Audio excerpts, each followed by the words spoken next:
Андай записьті басып қойын, а? Запись кетті. Но қаяғына кетті қазір? Білмей қалдық.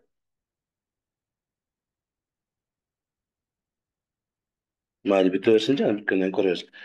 Так, аға 45 минутта жооп беріп тұрыңыз, үйге жетіп келемін жолда дейді. Мақұл, көре кетсеңіздер де болар. Так, қалғандар қосыла берер.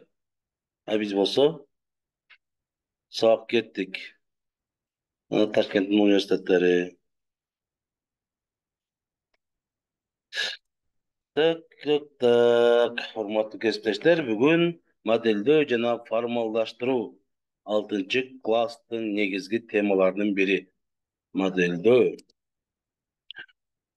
Модельдөө модельдерди түзүү жана аны изилдөөдөн турган таанып билүү ыкмасы. Башкача айтканда, модельди түзүү жана үйрөнүү аркылуу объекттерди изилдөө болуп калат, кандайдыр бир мисалы биз сабакта айтабыз, оюнчук машина бул кадимки машинанын модели депчи. Ошондой алы жасап, изилдеп көрүү ыкмасалары бул модельдөө болуп эсептелет.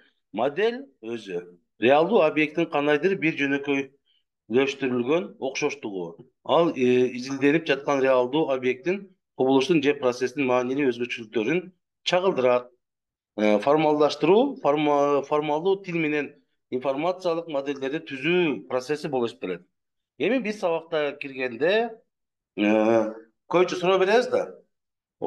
Так, окуучулар, бүгүн модель боюнча сабак болот. Силердин оюңарда модель деген эмне десек, алар эмне деген ордуна ким деген суроого жооп беришет көбүнчө.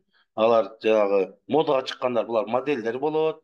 Даже кээ бир кыздар знаменитый модельдерди таанышат.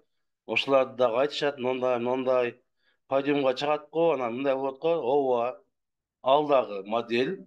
Ал анткени жалпы силерге мага окшогондордун кийим кийип чыгып көрсөткөн адамы. Ал дагы ошол биздин моделибиз болуп калат да, кадимки адамдардын модели болуп эсептелип атат. Ошондой эле кандайдыр бир объекттин жасалып жөнөкөйлөтүп көрсөтүлүшү, ал уже ошол объекттин модели жасалгаланып көрсөтүлүшү деп түшүндүрүп берем дагы. Дальше модельден живой адам түрүндөгү модельден объект түрүндөгү модельге өтүп кетебиз. Формалдаштыруу болсо формалдуу тил менен информациялык модельдер түзүү. То есть жазуу түрүндө айтып бере турган болсок, ошол нерселер бул формалдаштыруу болуп калат. Модельдөөнүн этаптары: маселени коюлушу, маселенин сүрөттөлүшү, модельдөөнүн максаты маселени формалдаштыруу. Туруп туруңуздар, бир агай группага кошуп коюңуз деп калып кеттим деп жазган болчу. Биринчи санаадан кийин эле калып кеткен экен. Ким экенин азыр чоң алай деп жазды эле. Эрмек агай эмеспи?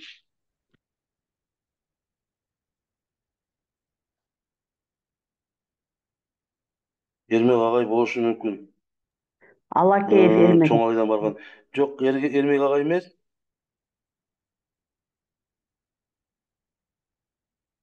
Так. Бул агайды мен даже сактаган да эмес экенмин да, бирөөнүн ордуна келген экен эле. Ошон үчүн ошонун айынан калып кетиптир. Сүрөтүн жөнөткөн, бирок атын ким экенин жазып алыптыр. Жеке менен барган элем дейт. Жалпы сүрөттөрдө бар экен биринчи. Так, чоң алай деп сактап туруп кошоюн. Абдулла Абдихалил уулу деген агай. Ооба, Бул Абдулла Абдуллага агай. кошулбай калыптыр да. Сырттан башка жаныбар кошулду.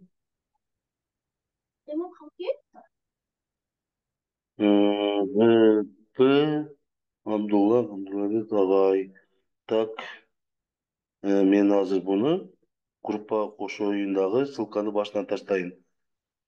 Так, биздин группабыз Ош шаары.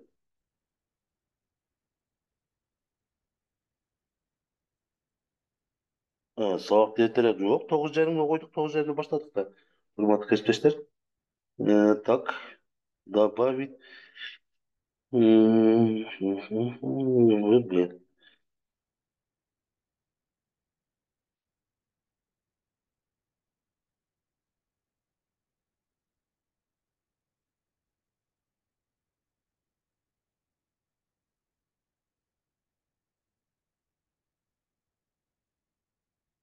Насчет так агайды коштук. Э,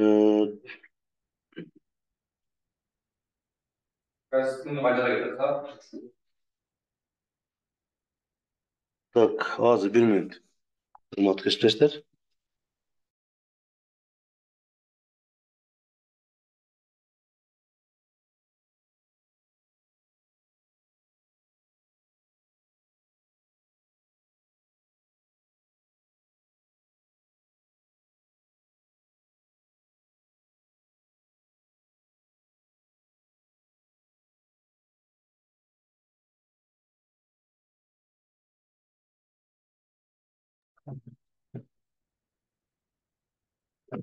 Так, агайды коштум, бирок агай бизге кирбedi да, пока көрбөдү окшойт. Лично өзүнө чалуу менен билдирип коеюн.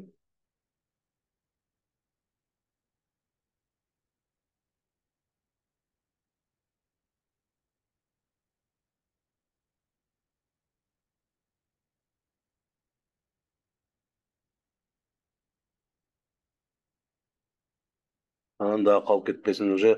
Үчүнчү модулдун акыркы сабагын өтүп атабыз. Агай эч бир жака кошулбай калыптыр. Билесиз да, биздин группа кичине бөлүнгөн. Сузак тарап, Сузак тарап дедим да. Э, Өзгөн тарап. Ассаламу алейкум, Абдулла агай. Жакшысызбы? Группага кошуп койдум, кириңиз да сабакка. Агай жолдайм да. Ишке келип атам эле. Ал сиздин ишиңиз дейли. Биз аракет кылдык.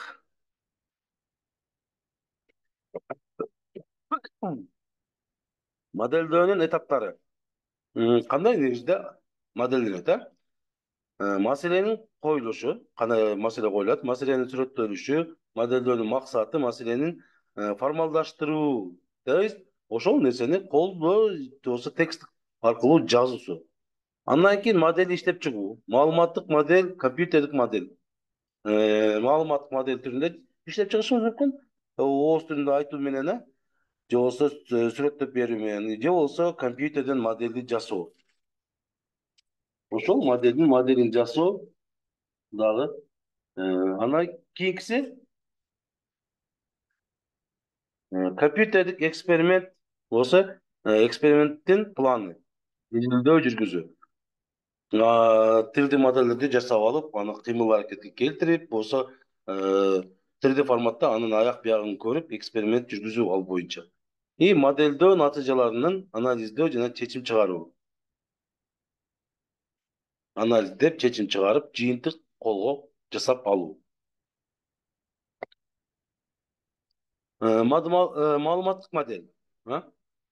Кагазда карта турат, ошол маалыматтык модели. Сүрөттө көрсөтүлүп турат. Маалыматтык модель объекттин, процесстин, кубулуштун касиеттерин жана абалын, ошондой эле тышкы дүйнө менен өз ара байланышын мүнөздөочү маалыматтардын жыйынтыгы болот. Тышкы дүйнө менен дегенибиз шамалга канчалык эле туруштук берет, жамгырга кандай туруштук берет, күнү тийиши кандай болот, ошолор боюнча.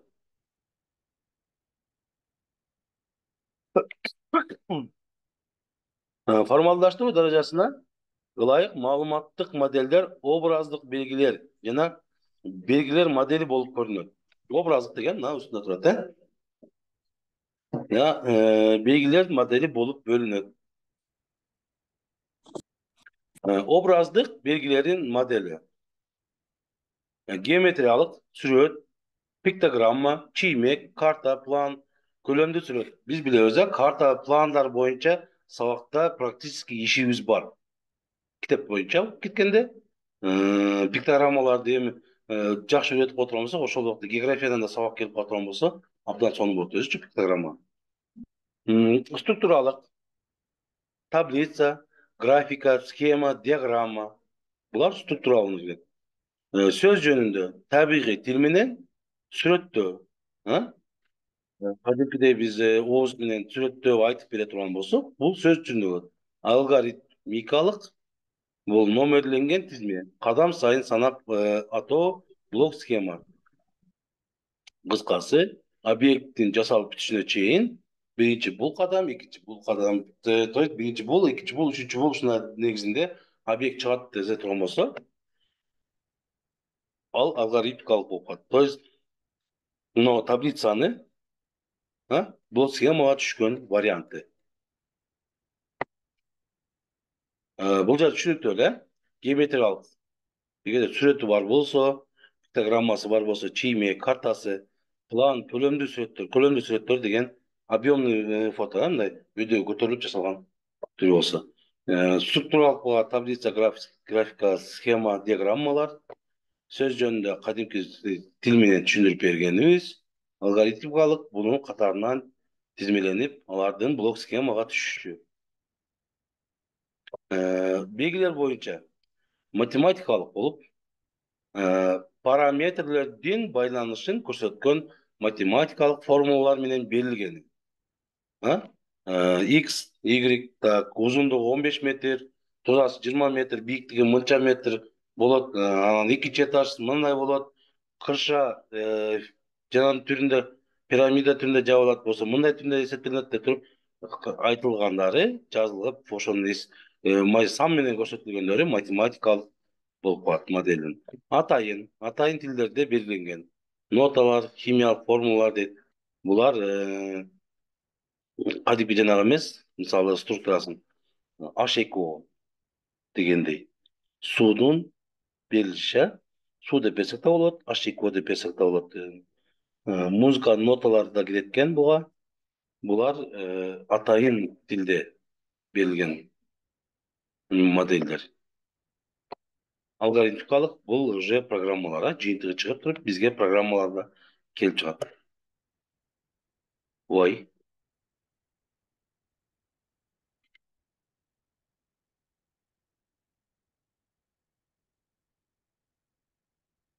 Мынча короткий болду го.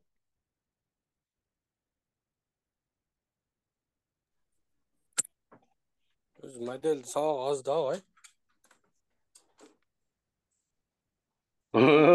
Модель сабак аз болгондо мынчалык короткийде болбош керек беле деп койдум азыр. Так, китептерди карайлы да, китептерде Тепте эми аз сабак өзү. 7-9да жок модель. Жок, 6-класста бар. Ошода 6-класста модель жөнүндө маалымат издей турган болсок. Так, 6 жазуу бар экен. 6-класс Сыбулияда hem az болуш керек модель. Тармактык модель. Китепте. Бул сүрөттөрдөгү модельдер экен. Сыбулинде эмне болуш керек? Сыбулияда hem 6-класста hem az болуш керек. 1-2 сабакта. 5-6 класс дегенде карайынчы.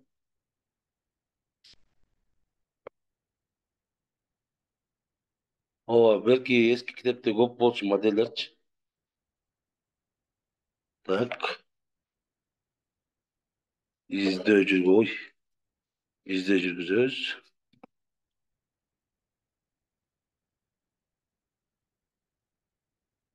Ого. Так, модель 128 бет экен. Объекттердин модельдери. Мына объекттин модельдери. Объект бул курчап турган дүйнөдөгү нерсе, кубулуш. Объекттердин модельдери боюнча. Экинчи ошол тема эле бар. Мына жазылып турат,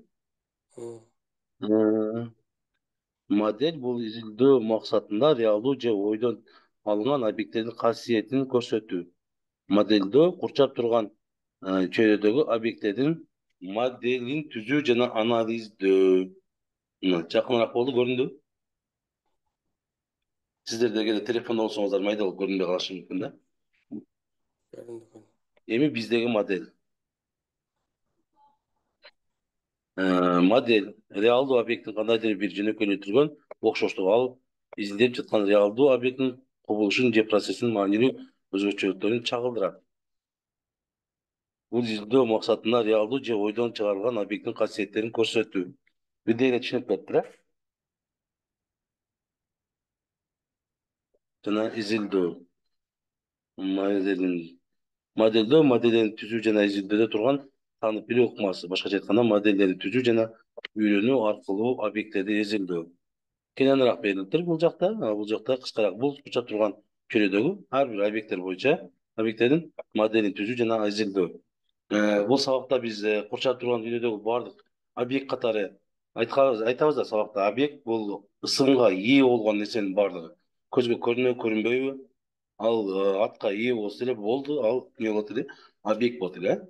Эми модельдөөдө аны биз көзгө көрүнө турган жана колго кармала турган деңгээлге алып келишибиз керек дейм да дайыма окуучуларга. Эгер чоң болсо, вот корабль турат дейли. Крузный аны колго көтөрө турган объектти кичинейтип туруп жасап алсак, ол объектиси.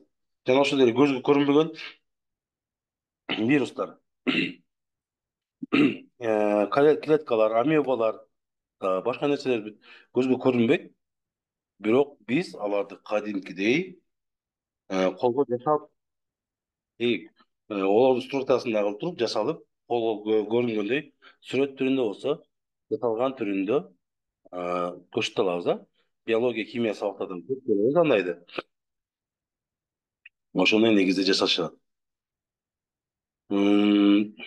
Так, дагы модель сабагында көрсөтөт нерселерибиз. Модельдердин негизги типтери жана түрлөрү көрсөтүп беришибиз керек кадимкидей. Типтери манекен, бурчак, скульптура, өндүрүштүк роботтор. Түрлөрү боюнча материалдык модельдер булар. Биз түрлөрүн бул жакта кандай алып көрдүк? Геометриялык, структуралык, сөз түрүндө алгоритм. Материалдыктар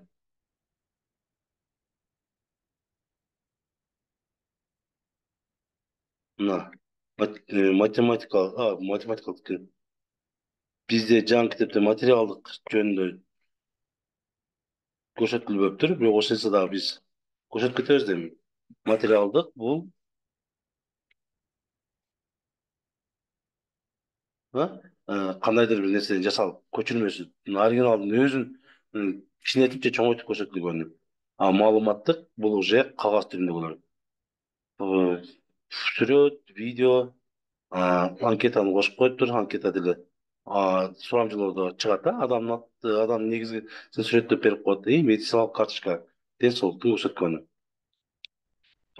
Так, мындай нерсе сөзсүз түрдө жаздырабыз сабактарда. Эсиңе тут дегенди.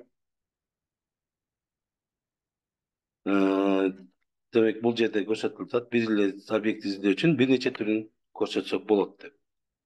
Самолеттун макети боюнча. Бул анын материалдык модели, ал эми анын чиймеси маалыматтык модели. Бир объектти көрсөтсөк болот. Маалыматтык моделдин өзүн бөлүп атат бул жерде дагы. Белгилер боюнча, аралаш модельдер боюнча, образдуу модельдер боюнча. Схемаларды дагы карталар, графиктер, блок схемалар деп туруп, бул китептеги вариантында ушундай берип атабыз. Биздин жаңы вариантта структуралык таблица, схема, диаграммалар структуралык кирип кетет. Схемалар, так, бул жерде структура деген жазуу жок экен. Демек, жаңы план боюнча жана китеп боюнча кичине талаш тартыштар болот экен. Геометриялык сүрөт, пиктограмма, чийме, карта, план көлөмдүү сүрөттөр китепте графиктер кирип кетет, то есть образдуу модельдер кирип кеткен, сүрөт, фотография, чиймелер. Карталар уже схемага кирип кетет, графиктер блок схемалар менен. Бул жерде карта деп жанагы жер жүзінің картасы, балу металдардың картасы, суның картасы дегендей карталарды айтып схемаларға. Схемаларға ошоларды негиздеп айтып. Так, белгилер боюнча жазылтат. Бизде ошо белги каралбаган экен жаңында. Окшош түрдө моделдин белгисине маани беришибиз керек. Анткени балдар элестетүүгө алышы керек. Сөз менен айтылганда деле, көз менен окуганда деле, модель боюнча көз менен окуп алганда деле, көрүп алганда дагы алар элестете алышы керек негизинен. Так. Белгилер боюнча сөз менен сүрөттөп берүү же формулалар дейт, силер аны математикада маселелерди чартын жазууда колдоносуңар.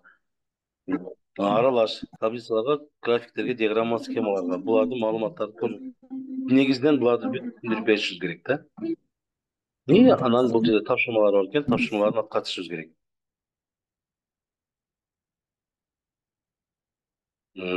Кимде музыка чыгып атат? Топ калды. Так, сабактар деле почти ушул эле экен. 91 модели бар экен, булардын баардыгы сабактын ичиндеги модельдер. Так, модельдер.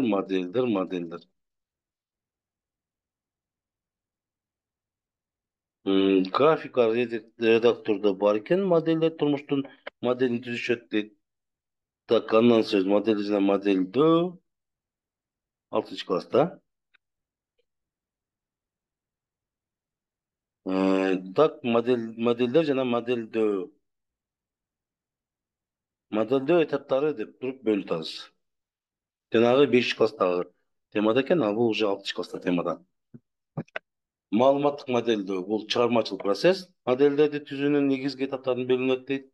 Биринчи этап маселени коюу, экинчи этап модельдөө, модель түзүү, үчүнчү этап коюлган максатта моделдин топ келишин текшерүү, төртүнчү этап модельди колдонуу, бешинчи этап алынган жыйынтыктарды талдоо. Бул жерде этаптар боюнча, модельдеген этаптар боюнча майда чүйдөсүнө кирген убак. Маалыматтык модель боюнча образдуу белгилик аралаш. Образдууда көрсөтмөлүү графикалык маалыматтар гана колдонулат дейт, фотография жана сүрөттөр. Белгилик тексттик маалымат гана колдонулат, тексттер, формулалар. Аралаш экөө тең таблица, диаграмма, графикте дейт. Андан кийин негизинен таблицанын модели кетет. Диаграммаларды көрсөтүп берип атабыз. Түрдүү диаграммаларды протолог диаграмма сабагына да кирип кетсек болот. Диаграмма чийгенди көрсөтсөк да болот экен. Но 6 класста азыр Word'торго киргизип койгонбуз. Диаграмманы ошол убакка кошуп өтсөк болот экен. Действительно. Билесиздер, WordPad'ты биз Ошто программадан чыгардык да. WordPad мындай жалпы түшүнүгү берип коебуз, жанагы системалык программаларда. Анан колдонууга келгенде жөнөкөй тексттик редакторлу дегендерди жөн эле тексттик редактор деп алып туруп эле азыр Word'тон баштап кетип атабыз. Анткени Word'ты башында баштай бербесек, 7 класста аз эле убакыт болуп кеткен, ошо 7-6 класста, 5-6 класста эле Word'го текстти Word'ду ачуу, тексттерди жазууларды баштай беребиз. Мына бул жерде уже даже Word болбосо дагы таблицаларда иштетсек болот. Диаграмма, график, Word ичинде бар да булчу. Көрсөтүп алсак болот. Так, күн системасында буларды уже бөлөк колдо жасап келгенде. Но нерсени мен дайым тапшырмага колдо жасап келүүгө берем. Алар ар нерсени жасап келишет. Модель түзүшөт. Так, дальше модель. Так, эмнени модельдөөгө болот дейт. Вот могул жердеги да бар. Эмнени модельдесе болот. Объекттерди, имарат, кемелер, атомдук ядросу, даже эң кичинеси атомдун ядросу, кристалдык торчолорду модельдесе болады. То есть биринчисинде эң чоң нерселерди, экинчисинде көзгө көрмөгөн эң кичине нерселерди дагы берип атабыз. Процесстер, экологиялык абалдын өзгөрүшү, экономикалык, тарыхый нерселерди көрсөтсөк болот. Мисалы тарыхыйда батырлардын эреси, эски улуттун кийимдери, бир аздан кийин жоктойбуз, качып кеткендер кимдер эми? Экономикалык жактан кандайдыр экономикалык өзгөрүштөрдү көрсөтсөк болот. Экологиялык абалдын өзгөрүшү жандай бул дагы көбүнчө сүрөт түрүндө бере алабыз. Бир жак бетке коңгурстада болуп калчу да, бир жак бетке өрттөлгөн жердин бөлүгү, то есть бизди зыян келтирген жагы, экинчи жагында жашыл болуп жакшы жашап аткан абалды көрсөткөндө. Курулуштарда жетилөөрдү келсек, бул күн тутулуштарын, цунамилерди кадимкидей жасатсак, ал эми цунамилер бизде жок. Бизде жер көчкүлөрдү койсок болот, көрсөтүп бергиле десек болот. Андан бөлөк сел акканды көрсөтүп бергиле десек болот. Мен постселди модель төмөнкүдөй касиеттерге ээ болуш керек эми. Окшош болуш керек, реалдуу объектке төп келүү даражасы боюнча канчалык дээрлик жакшы окшош болсо ошончолук жакшы. Экинчисинде тактыгы, фигуранын турушу жана анын сүрөттөлүшү жана детальдардын бар экендиги, ичинде детальдардын бар экендиги берилсе жакшы болот. Баалуулугу. Бул уже текстовый болуп калат, баалуулугу. Бул жерде ракетанын турушу кадимкидей деп көрсөтүлгөн дагы, анын моделин жаш бала ойноп атат. Накталай моделдер. Объекттердин негизги физикалык касиеттери жөнүндө маалыматты берет. Бул глобустар кирет экен, маалыматтык модельдер объекттердин жана процесстердин образдуу белгилери боюнча маалымат берет. Так, диаграммалар боюнча уже айттык, кыскасы объекттер жарымчы модель болуп эсептелет. Кыскасы темабыз деле өтө деле көп эмес. 5 класста бир тийип качмай, 6 класста бир тийип качмай, бирден сааттар бар экен.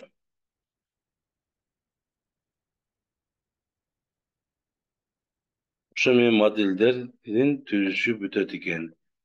Мына акыркы модель деген сөз. Акырында. Аркы бетинде 91-да.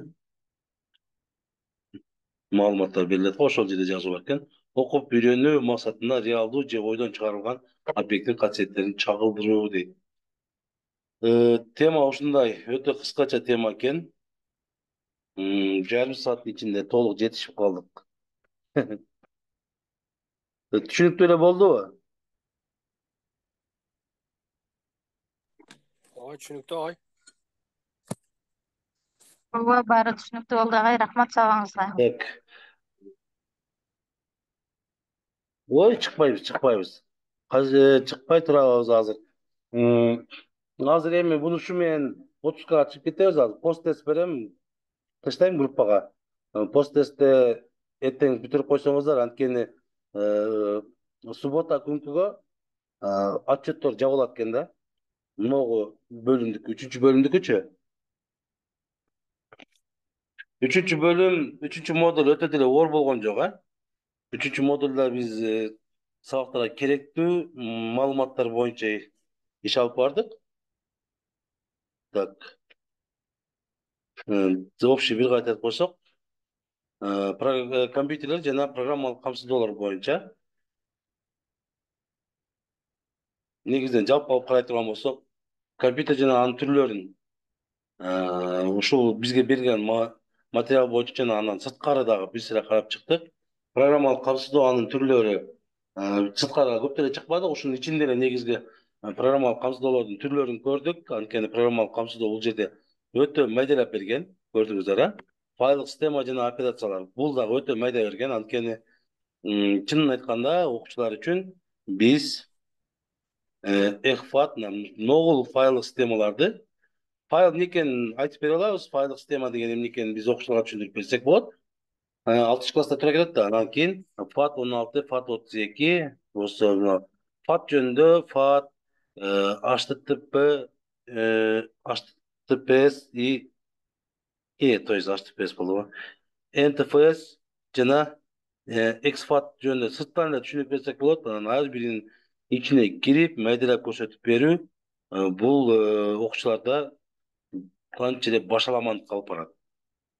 Ошондуктан колдоно турган нерседе флешкада NTFS кылсак эмне болот? Фат кылсак эмне болот? Ошолор боюнча түшүндүрүп берсек болот. Кеңири. Эгерде система кое турган. Бул анткени все равно 6 класстарда алар система коюша албайт. Окуучуларга анан кийин файлдын параметри боюнча, аты көлөмү түзүлгөн жери боюнча ушул боюнча кеңири сабакка түшүш керек. Жарыштарды өткөрсөк болот. Аркасындагы кеңейтилиши жөнүндө жарыштарды, окуучуларды канчалык кеңейтилиштерди көп билгендигин алып чыксак болот. Файлдын атындагы эрежелер, ошолар негизги 255 тамга болуш керек. Файлдын башталышы атайын белгилерден башталбаш керек. Башында ортолордо колдонсак болот. Файлдын аты мазмунуна мындай жапак менен айтканда киши түшүндүрүш керек. Файлдын аты 5-класстагы ичи жомок болуп турган болсо туура келбей калат.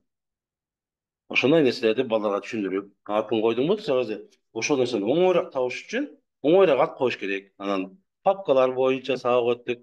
Каталог, папканын турушунда каталог эмне, дерево деген эмне, ошолор боюнча. Анан файлдар менен болгон операцияларды жасоо, көчүрүү, буларды бүт тез колдонуучу баскычтардын негизинде дагы өтсөк болот. Мисалы Ctrl-C, Ctrl-P дегендей. Так. Мен бөлбөй эле сүйлөп атам ғой, айтып койбойсуздарбы? Бөлгөнү унутуп калдыңыздар.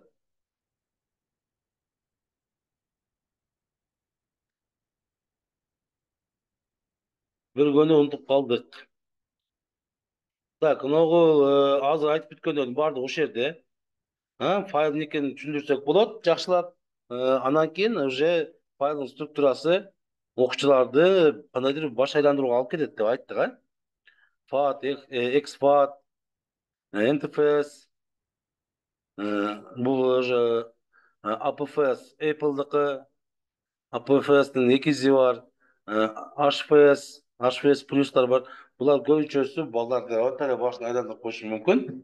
Ошондуктан биз файлды кеңираак үстүртөн берип, алар анткени кийин ошол 6-класс болгондо системага кызыгышуу менин оюмча жок болуп болуш керек анчалык. Бирок файлдын түрлөрү могул жер баштасак болот.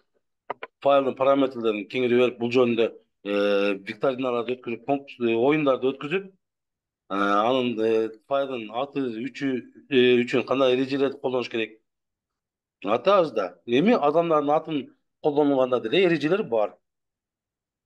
Мисалы, адамдын атын жучка деп кое албайсың.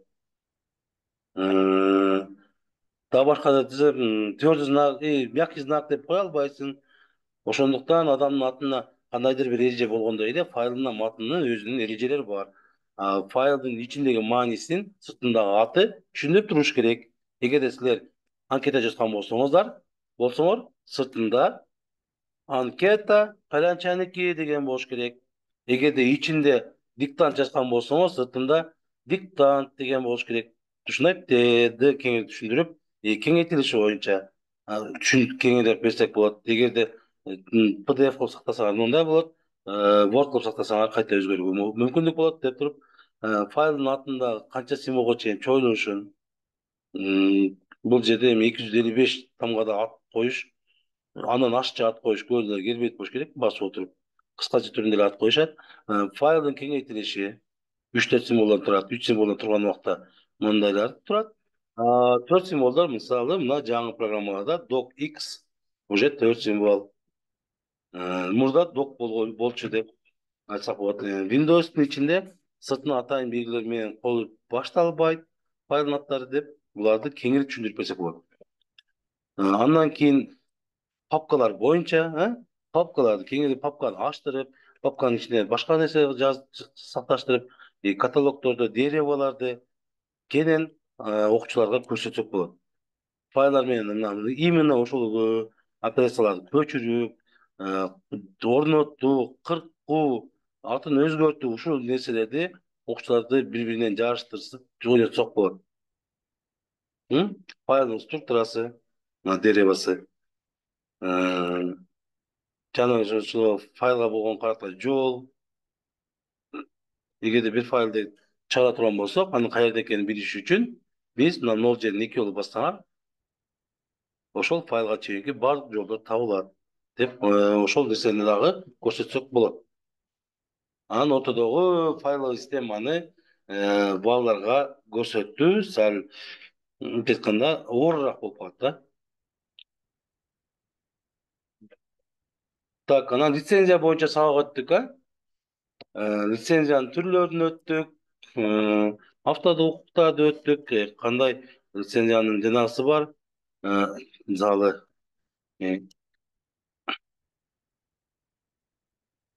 кайтып калды. Так, коммерциялык лицензия жөнүндө өттүк. Бул акча табуу максатында атайын налогторду төлөө, башка налоговыйлар менен, банктар менен связалып түзүлгөн лицензия шарттуу акысыз. Кандайдыр бир убакка чейин бекер, анан кийин нар жагына акча төлөйсүң, болсо канвага кошкоп жарымын бекер колдонууга берет, жарымын платныйга. Ал менен бекер колдонуудан сиздер платныйдын дагы кооз колдонууларды, кооз шаблондорду көргөнүңүздөрдө кээ бирлер төлөөгө өтүп кетишет. Эми мындай алганда иштеткен адамга анча мынча мисалы $10 чейинки, $5 чейинки акы эч нерсе эмес да. Иштеп ушул нерседен акча таап аткан адамга. Иштебей бул нерсени жөн эле колдонгон адамдарга бекер жакшы. Акысыз лицензиялар бар. Бунда биз каалагандай колдоно алабыз, бирок кодун алмаштыра албайбыз да. Эркин лицензиялар биз каалагандай колдонгонубуз биякта турсун, мындан сөз бир өзүбүзгө каалагандай кылып туруп анын кодун алмаштыруу. Буга мисал катары жаналар кирет, конструкторлор. Мисалы, сайттын конструкторлору барбы? Бизге шаблонду берет, шаблонду биз каалагандай өзгөртүп, түсүн, өзүн, башкача шрифттерди алмаштырууга жетебиз. Так, Microsoft'ун боюнча маалыматтарды беребиз, алардын кызыктуу канчалык деңгээлде бекерди, пираттар жөнүндө беребиз, лицензия жөнүндө операцион системаны, ушулар боюнча пираттык системалар боюнча булардын канчалык деңгээлде зыяндыгы бар, канчалык коопсуз экендерин билишибиз керек. Лицензияланган версияларды колдонуунун артыкчылыктары кандай? Ошолор боюнча маалымат беребиз. Колдонмо программалар боюнча кенен сабак өттүк. Түзүк эле ар бир жанагылар программа, ар бир кесиптин өзүнүн колдонмо программасы бар. Ошолорду жеткизишибиз керек. Бул жанагы кесиптик компетенттүүлүк болуп калат, кесиптик компетенттүүлүк болуп калат. Бир эле биздин багытта эмес, башка багыттагы бардыгынын иштегени кеңсе топтомдору дейт. Мына ушуларды биз иштетип көрдүк. 3D модельдерди иштеткенде SketchUp бизге оңойлук жөнүндө. Кыскасы, ушулар боюнча жалпы ушул 3-чү модулда сабак болду, урматтуу кесиптештер. Эми буну менен бул кейсибиз жыйынтылат. Сабак өтө эле кыска экен, 1 саатка нормально эле. Суроо жоопторуңуз бар бекен? Мен жанагыга дагы эле киргизгенге жетишпедим. Классрумга. Буның үчүн кечирим сурайм. Эртең отпускага чыксам, конкретно отуруп бардыгын киргизем, ойлонуштуруп, тапшырмаларды сиздер да жайында анча мынча да кирип, аткарып кое берсеңиздер болот. Ал жак дайым турат, жабылбайт. Биз отпускка чыга албай, Ошондой негизде ал иш алып болот.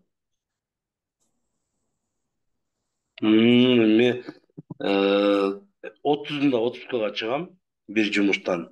Бул сиздер менен иштеп аткан программанын да башчылары 30 күнү жумушту токтотуңуздар деди бизге. Сабак берүүнү полностью токтотосуздар. Ошол үчүн ушул жумада сабак берип, 30-на чейин подопечныйларга түшүндүрүп коюңуздар, чтобы предтест, посттестти тапшырышсын деп. Азыр бардык тренерлер ошол менен алек. Азыр Абай агай жазды, сабак бүттү, посттесттерди унутпай тапшыргыла деп группага өзүнүnkүнө. Агай, 4-модуль эле болобу? Ошол урматтуу кесиптештер, биз силерди общий 7 модульга жазганбыз го. 7 модуль mu? 4'ünü kaçan başlıyoruz? Ооба. Avgust'ta. 4-модуль августта башталат. Avgust ayı içi Августта olacak da. башталат дагы, 4-модуль августта болот. Сентябрда сиздер биринчи эмес, экинчи, үчүнчү, 4-модуль менен сабак өтүп баштай бересиздер. Сентябрдан эч бир класстар питон менен башталбайт, билесиздер, Сабакка колдоносуздар да ушунун баардыгын. Yok, trening ötesine dediğiniz var şu an aytımda. Тренингди өтөсүздөр. Биринчи өзүңүздөрдүн практикалык жүзүндө көрөсүздөр. Кайтарым байланыштуу кандайдыр бир нерселер болот, сабакта эмнелер плюс болду, эмнелер минус болду. Ошолор боюнча бизде сурамжылоо кошкондор болот. Анан ошонун негизинде анан кийин сиздер жакын аралыктагы башка мугалимдерге тренингдерди өткөнгө жол ачылат. Силер анткени тренерсиздер да, менторсуздар. İyul ayı içi ne mal alırken daha bir ay. Июль айы ичи таза дем алыш. Кудай кааласа көлдө жолугабыз го дейм баардыгыбыз. Büyürse. Отпускна түштү. Kölge nimeler bolsa aytıp koyun ay. Отпускна түштү да. Эмнелер болсо? Treningler. Siz ayttınız ok. Bol kalat dep. Lager yok şu. Ооба, тренингдер болот. Кечегенин дептери. Тренингдер болот. Анан жанагы ЮНЕСКОдагы программалар чыгарып атыптыр, ушу именно искусственный интеллектти колдонуу боюнча. Эгерде ошол программаларга дагы биз кошулуп калган болсок, Кудай кааласа бирге иштешебиз аякта да. Büyürse.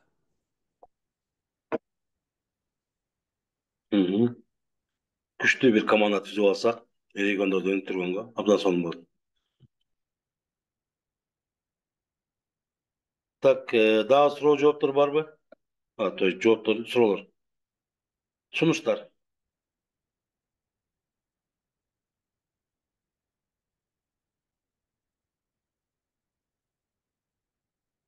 Mende yok. Калган коллегалар.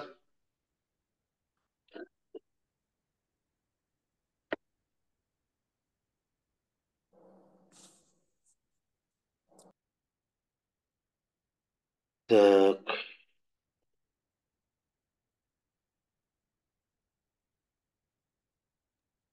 Агай эми сабагыбыз августта башталат экен да.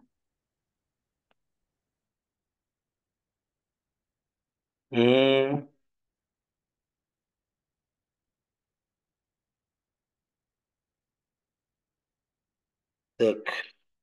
Кимдер катышып аткан группаларды чыгып атайынчы.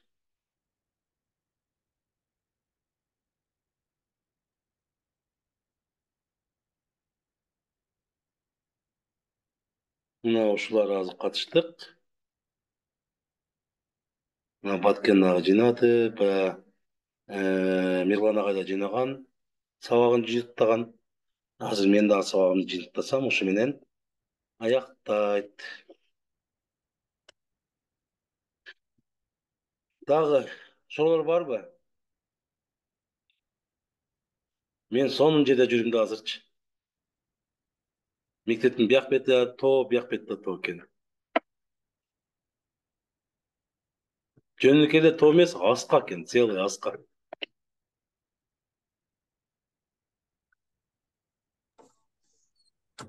Hazır mekteptesizби agay? Barбы? Сол жоктур, болсо коштошолойбуз. Мен мектептин ичиндемин ооба. Жатып калатасызбы ошо мектепте? Гостиница жок экен, мектепте калдык. Оо, жумуш экен. Кайсы районго бардыңыз агай? Кайсы районго? Гостиница жок экен, анан бир агай келип чак. Кожо келеңдемин. Көзө келең каяка карайт экен? Ноокатты. Ноокат. Кара суу. Сонун жери Кара сууга карайт экен кожо келең. Кара суу болсо керек. Азыр районго карайт экен, Кара суу районунан Папан айыл өкмөтүнө карайт экен. Анан жолдо келатканда бир айыл Арабанга карайт экен, бир айыл Ноокатка карайт экен, анан бул Папанга карайт экен. Ооба, ал жакта ошондой жарымы Арабанга, жарымы Ноокатка карайт. Менин кайнатам коңшусу Ноокатка карайт, кайнатамдар Арабанга карайт. Ошондой экен да. Анан ишенесиздерби? Завучтун үйү, завуч меникине барып жатыңыз деди да, анан ага экен. Завучтун үйү 7 километр алыста экен мектептен. Охо. Дагы бир агайдын үйдөн көрсөй 4 километрде экен. Мен айттым анан кийин, мен 130 килограмм бекер артат үрбегиле, мектепте эле калам дедим. Сабак өтүшөйүн десем, үйлөрдө интернет слабый экен. Телефон тартпайт экен жакшы. Булардачы. Мектепке кабельный киргендиги үчүн ошол мектепте отуруп сабак берип атабыз силерге. Бирото кеч болуп калгандыктан бүгүнчө мектепте калайын. Эртең анан кийин ошол кимиси мугалимдерге сабак да. Кимиси алып кетсе, ошонукуна барып, 1-2 күн жатып, сабагын берип бүтөөн экен да. Салют анда. Кудакада жолугуп турабыз, группада жазып тургула. Группадан чыкпаңыздар, группадан чыксаңыздар калып кетет. Ол да ошо группада туруп турабыз. Коп. Макул. Макул агай, рахмат.